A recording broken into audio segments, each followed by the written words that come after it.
Sénégal 7 présente ses condoléances les plus attristées à la famille éplorée mu ngi noonu la ñu dooree émission bi waaye mënuma koo door te du ma leen nuyu man chaque jour 30 secondes ou 1 minute laa leen jox pour kañ leen delloo leen seen wàccuwaay Mouhamed Niang moom laa gis ne moo njëkk a dugg maa ngi koy ziyaara bu baax a baax Marie Sané Ousmane Dramé Dioum Cheikh Moussa Ndiaye Ami Dieng yéen ñëpp maa ngi leen di nuyu Zaza Salzman waa kooku xaritu Serigne Saliou jërëjëf Dioum Cheikh Moussa Ndiaye maa ngi leen di nuyu bu baax a baax Pam Meng Mam Goumba Gueye Moussa yéen ñëpp ziyaar naa leen bu baax a baax Malick Sissoko Taalakan yéen ñëpp cant ak ngërëm ñeel na leen comme Fodé Cissé alors Serigne Saliou Gueye l'actualité tey ji bi ñu yeewoo déclaration bi jóge ca primature moom la ñu jàpp ne moo fi gën a fës tey ji nii mu ngi noonu ci image lañ ci jublu mooy dinañ jéem a def de telle sorte que analyser ko d'une manière politique mesure yi nga xam te ne moom moo jëm ci wàllu baisse coût de la vie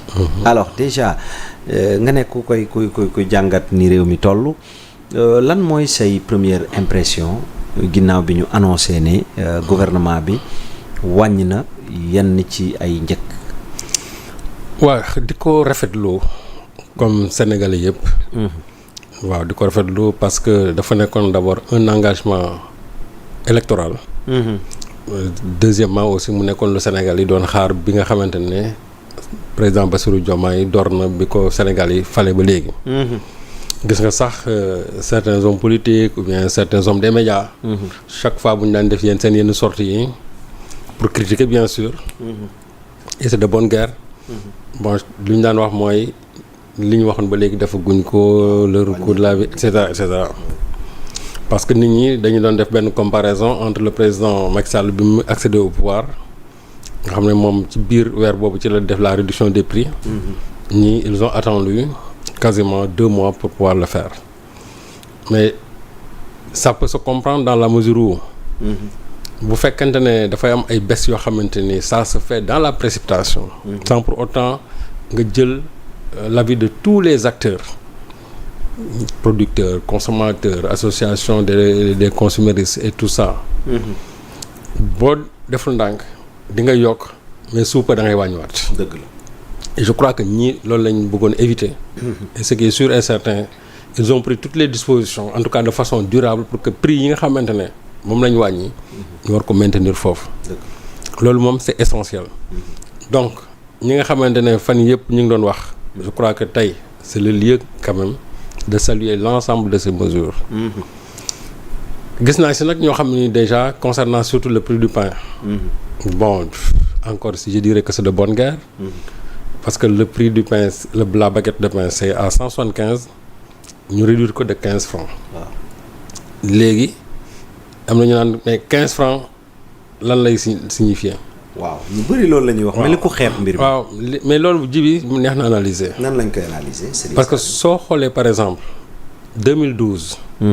la baguette c'était à 175 2012 175 ñu wàññi ko ba 150. waaw on avait réduit de 25. mais il faut se dire à l'époque li saaku farine bi doon jar attanoon na c'est-à-dire 25 francs yi nga xamante ne moom la ñu wàññi woon te saaku farine boobu nga xamante ne lam doon jar parce que su Wade dafa demoon ba yéeg après su Macky mu ñëw ba 16500 bi mu ñëwee 16500 donc loolu jaadu woon na ñu indi ko à 175 et pourtant quelque temps après c'est reparti à la hausse le sac du prix non le prix du sac de la farine. ñu yokkaat ci encore 2000 francs donc mu jógee 16600 yooyu daal di remonter ba presque 18000 19000. dëgg la. et ça toujours le prix a été maintenu. aujourd'hui le sac dem na ba 20000. donc su fekkee ne à l'époque ay 16600 war nga jëmaane ma wàññi ba 175. war nga wàññi du ma 175 ba 150. mais aujourd'hui su fekkente ne le prix est à 20000 moi je crois que c'est même une prouesse ñu wàññi ko ba 15 francs parce que boo ko jëlee comparé sur les deux valeurs bii moo gën a ëpp doole. par rapport ak prix sac bi nga xam ne noonu lay jariñ parce que booy comparer da nga jël levier yëpp. da nga naan sac bi à l'époque lan doon jar. sac bi lan lay jar. mais bul xool prix bi rek parce que su fekkente ne à 20000 yow tu réduis jusqu'à 115. du moins tu réduis de 15 francs. parce que mooy 165 yi. mais yow à 16 600 tu as réduit de 25 c'est-à-dire de 175 ba 150. Et pourtant après c'est reparti à la hausse. Parce que 25 yooyu ñu dindi woon. mais su Macky Sall dafa delluwaat la preuve aujourd'hui héritage bi mooy 25 yéen jawaañu woon delluwaat na. moo tax ce qu'il faudra éviter ji bi mooy. sa def des mesures populistes. mooy wàññi tout en sachant que dans 1 an 2 ans affaire bi day demaat ci kaw. Donc il faut réfléchir sur les moyens de stabiliser les prix en tout cas de façon durable. Tout à fait. dem ba nga xamante ne wóor na peut-être que aujourd'hui une augmentation s'impose. Et là aussi on prend langue avec l'ensemble des acteurs et des consommateurs. Gouvernement bi bu ñu ko yokkee ñu war ko yokkaat ci anam yooyu. Mais li bon mooy nga def ko tey 1 an 2 ans après affaire bi dellu fa mu nekkoon parce que loolu moo ci xewoon 150 francs yi yàggul dañu wàññi 175 mu dem 150 ñu jógee 150 demaat 175. ba 175 yooyu moom le pouvoir bi hérité. Donc je crois que bu ko kenn xeeb ces 15 francs là. Parce que c'est entre 15 francs et 25 francs mais boo gisee ñii seen wàññi moom a gën a ëpp doole wàññi bi nga xam ne moo amoon sous le règne du président Macky Sall. Bon maintenant ñeen ñu ngi naan woy ay problème moo ne loolu nag moom ça dépend ci boutique yi. li wër daal mooy gouvernement bi moom assuré ñu kenn ay monnaie. dërëm yeeg ñoom ñu waaw li wër mooy monnaie yooyu ba léegi am na fi. dërëm am na fi 10 francs am na fi 25 am na lépp am na fi. ku ko bañ a joxe yow neex baaru. ci ñoom la. D'accord gouvernement li mu mën mooy wàññi nañ et les gens vont respecter ces prix parce qu'ils feront de sorte que prix dañu ko respecter. Il en est ainsi aussi pour le prix du sucre. ñu ko homologué à 600 francs le kilo. Il en est aussi pour le prix de l'huile. Il en est aussi pour le prix du riz et même ceeb bi sax il y a d'autres mesures qui vont être envisagées surtout avec le gouvernement indien bi nga xamante ne. Pour la plupart foofu la ñuy jëlee. Donc vraiment il y a un ensemble de mesures yoo xamante ni jël nañu ko et je crois que Sénégalais loolu lañu xaar. C'est vrai que l'application n'est pas immédiate pour l'instant parce que le Conseil national de la consommation ñoom ils vont après je crois la Tabaski se réunir pour définir maintenant les modalités gën a arrêté yi faire de sorte que daal dans l'ensemble des régions tout sera publié et aussi le gouvernement verra à ce que les prix soient appliqués surtout ça rigoureusement surtout ça parce que bu ci spéculation amee problème day am gouvernement bi passé nag ñoom dañu dem beneen sàmm xam ne mënatuñu woon c'est-à-dire inflation bi mënuñu ko maîtriser. mais bi c'est-à-dire ku nekk loo neex nga doon jaayee. moo taxoon aussi bu ñu wàññee tey rek bu subaa gaa yi yokkaat. mais bii naka la ñu mën a def ba nga xamante ne nii comme ni nga waxee wàññi nañu. mais ñii di jaaykat yi dañ koy topp comme ni ko gouvernement bi waxee. Ah mais tu sais que le gouvernement d'abord le ministère du commerce a ses agents. nit ñi ñoom war nañu am jumtukaay yoo xamante ne nii danañ def de sorte que rigoureusement les gens vont appliquer les prix et je crois que gouvernement bi loolu su ko bëggee dana ko am. c'est-à-dire suñu bëggee que nit ñi appliquer prix rigoureusement loolu dina am ñi nga xamante nag ils seront éventuellement les fautifs ou bien les réfractaires comme tu dis il y a des sanctions aussi qui vont s'imposer. yu tombé waaw mais en attendant sanctions yi di ñëw ma fàttali ko peut-être ñi ñuy seetaan que ne ci wàllu wàññi gi donc sucre cristallisé bi ñu wax ne homologué à 600 francs soit une baisse de 50 francs CFA maanaam 600 la doon jar léegi wàññi nañ ci donc ci gàttal su ma jumee rek nga gàgganti ma si noonu la 50 francs donc riz brisé bi non parfumé donc moins 40 francs également riz indien bi donc en dessous de 400 francs CFA à partir du mois d'août comme ni nga ko waxee l'huile raffinée nag donc moom wàññeeku na njëg gi ba donc wàññi nañ ci 100 francs ci gàttal en tout cas concernant itam mburu mi loolu moom moo nar a ñoom Zazak ñoom tuuti foofu la problème bi nar a nekk na wàññi bi 15 francs la donc en attendant ñuy wéyal waxtaan yi mais alors que boobu noonu ñu ngi décidé woon suspendre ci gàttal daal li nga xamante ne ni moom mooy taxe ciment bi tamit. taxe parafiscale bi dinañ ko. waaw 2000 francs. waaw parce que loolu gouvernement bi daf ko tegoon ci kaw ciment bi. parce que bon je crois ça c'était pour la construction des 100 000 logements donc ñoom dañ ko ci tegoon pour mën a récupérer li nga xam ne moo ciy tegu. bu ñu ko récupérer léegi dugal ko maintenant dans le financement des 100 000 logements mais je crois que aujourd'hui ce programme là a été arrêté. Et loolu aussi à l'époque gouvernement bi mu ko doon def dañ ko tegoon ba pare.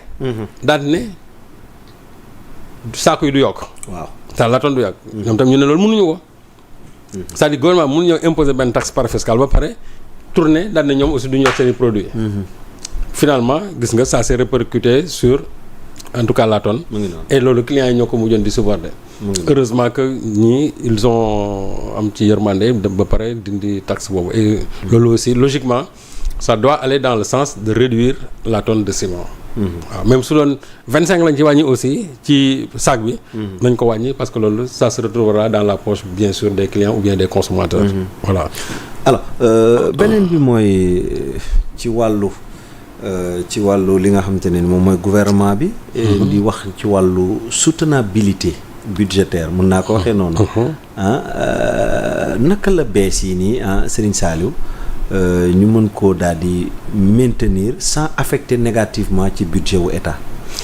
waaw xam nga loolu aussi je crois il faudra jouer surtout avec les recettes douanières parce que xam nga lu ci bëri xam nga comme que dañuy importer.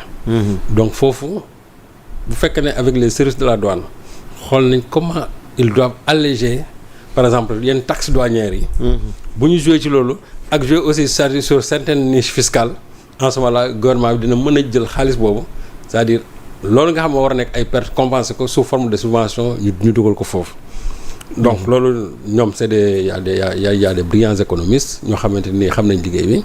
Donc je crois que en la matière bu fekkente ne chaque fois qu'il y a une baisse il y a des secteurs yoo xam ne sur lesquels ñoom ci li ñuy jouer pour mën a wax ne dinañ mën a soutenir en tout cas lépp lu nga xamante ne jël nañ ko comme décision mu war a soulager bëgg-bëgg askan bi. Donc à cet effet là en tout cas man awma ci benn inquiétude. Mais sànq nag yaa ngi doon wax lu am solo. mooy à court comme à long terme ou bien moyen terme. loolu moo ci am solo. C'est-à-dire faire de sorte que au moins que ça soit durable waxuñu ad vitam aeternam foofu lay taxaw mais mu mën a nekk loo xam ne ni da nga ko jël 1 an rek affaire bi delluwaat fa mu nekkoon. gis nga affaire loi yi nu mu demee.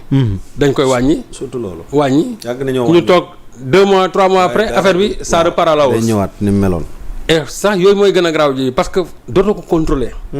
parce que mburu mi ma lay wax nii c'était comme ça. 175 ñëw 150 quelque temps après mu delluwaat 175. ça signifie que donc baisse amul. dëgg la. et pourtant boo xoolee entre temps électricité bi yokk na. et la tonne de farine aussi yokk na. Et ça n'a pas empêché au nouveau gouvernant de réduire cela parce que ñoom aujourd'hui ils avaient toutes les raisons. pour bañ ko mën a wàññi. D'autant plus que boo gisee dernièrement les boulangers ñoom defoon nañ fii benn sax genre mouvement. En disant que ñoom dañuy yokk mburu bi jusqu'à 200 francs. Effectivement. Ils avaient dit ça. waaw imaginez koo xam ne moom ils étaient sur le point yokk mburu bi ba 200 ñu contraindre leen léegi ñu war a mën a wàññi mburu mi ba léegi à 165 francs. La baguette. Donc ça signifie que foofu loolu ci mën a wax c'est une performance. Maintenant comment faire de sorte que cela soit durable. C'est ça. Je crois que gouvernement bi c'est là où ils doivent travailler. Vraiment def ci seen kéemtalaay kattan. Aussi am na benn secteur boo xamante ni man dina ma intéressé trop mooy le carburant. loolu aussi je crois que ñoom war nañu xalaat. parce que le carburant est excessivement cher dans ce pays. Très cher même. Presque 1000 francs le litre de comment dire d'essence. jaaduwul. Au moment où dans la sous-région essence bii jaar fii di dem Mali ñoom seen prix essence moo gën a yomb Burkina Faso ñoom seen prix essence moo gën a yomb te pourtant c'est des pays qui n'ont pas accès à la mer. C'est-à-dire que ñoom non seulement dañu ko jënd ba pare faire transport bi mu demaat encore seen dëkk te pourtant duñ ko répercuter seen prix yi. Mais gouvernement bii passé ñoom puisqu'ils avaient des problèmes d'argent il fallait nécessairement et puis comme le secteur des hydrocarbures ça rapporte beaucoup. Il fallait nécessairement maintenant yokk carburant bi parce que li ñu soxloon peut-être essentiellement foofu la ñu ko jëlee te xam nga carburant mooy loo xam ni chaque jour les gens en consomment. Mais nag gouvernement bi je crois loolu moom war nañ ci xalaataat et bu ñu ko defee ils vont agir même sur le prix du transport. Parce que bu ñu wàññee carburant bi nécessairement dinañ wàññi transport bi dina wàññeeku. Il est vrai que gasoil bi ça n'a pas connu une hausse bi bu ñu yokkee essence bi mais même gasoil bi war na mën a gën a wàññeeku gasoil bi suñ ko wàññee. dinañ war a mën a wàññiwaat paas yi te loolu lépp dafay dugg encore vraiment ci poche consommateurs yi. mais ci justement sénégalais boobu nga wax ndax xalaat nga ne ndax gis nga itam sax laay wax yeneen i mesures yoo xam te ne ni yu ñu war a jël mu ñëw compléter yi fi nekk déjà ngir lan améliorer pouvoir d'achat wu ménage yi ba pare tamit tout temps ñuy soutenir itam économie nationale bi. bon xam nga d'abord ça c'est des mesures sociales qu'il faut prendre. waay mais li gën a mën a renforcer pouvoir d'achat bi mooy d'abord assainir les finances publiques. dëgg la. bu ñu assainir les finances publiques mooy faire de sorte que d'abord le train de vie de l'État dañ koy wàññi. yenn pertes yi ñu bàyyi ko. c'est-à-dire tout ce qui est dépense somptuaire aussi ñu éliminer ko. surtout ça lépp loo xam ne dafay yàq xaalisu askan bi aussi ñu bàyyi ko. mais veiller à ce que aussi le jubal là dont on parle soit une réalité. surtout xam loolu mooy lan mooy avoir une bonne tenue de la gestion des finances publiques. ñi nga xam ne dañu leen a dénk ay secteurs yoo xam ne nii xaalisu réew bi moo fa nekk. ñooñu dañ ko saytu c'est-à-dire sàmm ko de sorte que à l'heure du bilan su boobaa 0 franc du ci manqué. loolu su amee dafay dellusiwaat ci askan bi mais bu fekkee ne dafa am ni ñoo xam ne dañuy jël xaalis di ko détourner à des fins purement personnelles su boobaa.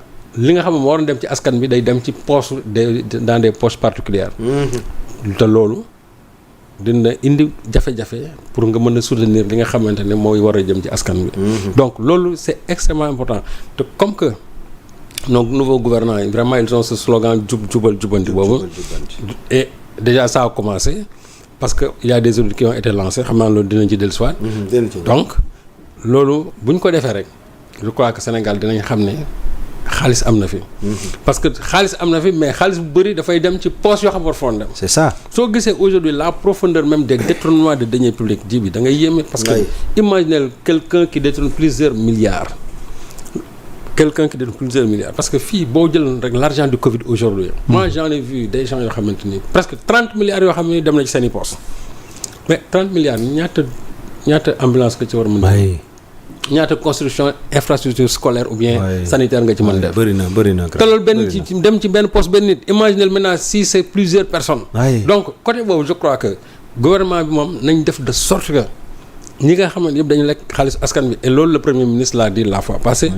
ils vont rendre gorge. ça moom c'est clair et net. et loolu moom il faut être sans pitié parce que lu askan bi bokk kooku moom bu ci kenn am yërmande. waaw loo xam ne yow personnellement dañ la ko def. mën nga ne loolu mën naa ko baale mais loo xam ne moom ñëpp ko bokk kooku moom gouvernement bi mënuñu ko baale tey mënuñu ko baale ëllëg et loolu buñ ci am lu ñuy tiit lu ñuy ragal xaar ma yàlla non loolu moom bëgg a xamul tax parce que sénégalais yi ñoom ñooy xaar loolu et il faut aussi qu'il y ait vraiment des sanctions modèles des sanctions exemplaires yoo xamante ne ni bu subaa képp koo xam ne ni dañu dénk alalu réew mi di nga xam nan nga koy téye te sa loxo du ko ñemee laal mais nag bu fekkee ne ñëpp dañuy jël finalement koo jox bu ñëwee dafay jël. day jël yóbbu sanction am lu ñu def nga ne je mets mon coude sous les dossiers nga boo tëjalee kenn di nga tëjal ma Demba di nga tëjal ma Samba di nga tëjal Kumba di nga tëjal keneen.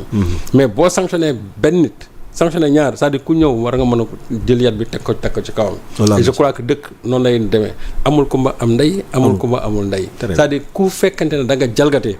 yat bi na dal sa kaw ñi nga xamante ne ñoo fi nekkoon ñu. jox leen alal réew mi ñu pasaree ko nañ ko fay jusqu'au dernier centime ñi nga xam ne tey ñoo nekk au pouvoir ñoom tamit nañ def attention parce que bu subaa kuñ ci auditer aussi fekk nga am ay jafe-jafe ci sa gestion boobu aussi. jàppal ne yatu jubbanti bi moom wala yatu jubal bi dina daal yatu bi waa di ñëpp la fi nekk. non c'est l'état de droit xam nga état de droit moom xàmmeewul ma Samba ak ma Demba état de droit moom lu ma xam mooy kuy jubal rek foo mën a nekk jubal rek boo nekkee ci parti au pouvoir nga nekk parti d'opposition bu fekkee ne da nga jubal. tu es exemple de tout reproche mais su fekkente ne da nga jubbanti moom da nga jubari su boobaa jàppal ne yat bi moom dina dal sa kaw ak foo mën a nekk kon nag yéen a ko déggandoo de kuñ ci dénk ay ndombal